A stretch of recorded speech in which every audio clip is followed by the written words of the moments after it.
উত্তরবঙ্গ বিশ্ববিদ্যালয়ের আন্ডারে যে সমস্ত ছাত্রছাত্রীরা রয়েছে সায়ন টিউশন সেন্টারের পক্ষ থেকে আন্তরিক ও প্রীতি শুভেচ্ছা জ্ঞাপন করছি।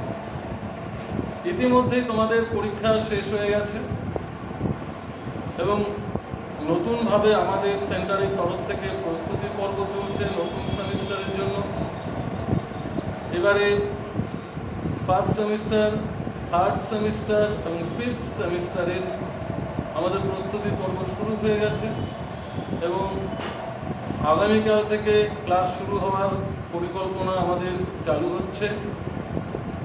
আমরা ইতিমধ্যে বিভিন্ন সেমিস্টারের যে সিলেবাসগুলো রয়েছে সিলেবাসগুলো নিয়ে আমরা একে একে ভিডিও আপলোড করছি। এবারে ফিফথ সেমিস্টারের মেজর বাংলা যাদের রয়েছে এই মেজর বাংলার যে সিলেবাস সেই সিলেবাস নিয়ে আলোচনা করছি।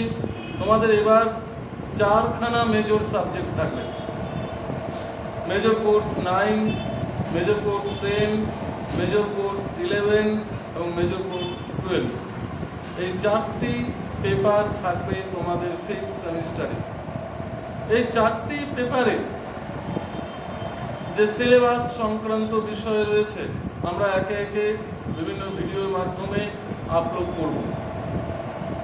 এবারে প্রেজেন্টেশন করছি ফিফথ সেমিস্টারের মেজর কোর্স 9 পেপারের সিলেবাস। তোমাদের 20 শতকের বাংলা উপন্যাস যে শিরোনামটা রয়েছে মেজর কোর্স 9-এর 20 শতকের বাংলা উপন্যাস, তোমাদের 3টি উপন্যাস পড়তে হবে। শরৎচন্দ্র চট্টোপাধ্যায়ের শ্রীকান্ত উপন্যাসের প্রথম পর্ব। আমরা জানি শ্রীকান্ত উপন্যাসের 4টি পর্ব রয়েছে। তোমাদের সিলেবাসে এই শ্রীকান্ত উপন্যাসের প্রথম পর্বটি পাঠ্য বিষয়ের অন্তর্ভুক্ত রয়েছে। দ্বিতীয়ত যে উপন্যাসটি রয়েছে বিভূতিভূষণ বন্দ্যোপাধ্যায়ের পথের পাঁচালী। বিভূতিভূষণ বন্দ্যোপাধ্যায়ের পথের পাঁচালী এবং সর্বশেষ যে উপন্যাসটি রয়েছে মানিক বন্দ্যোপাধ্যায়ের পদ্মা নদীর মাঝি। তাহলে তোমাদের মেজর কোর্স 9-এর 3টি উপন্যাস রয়েছে।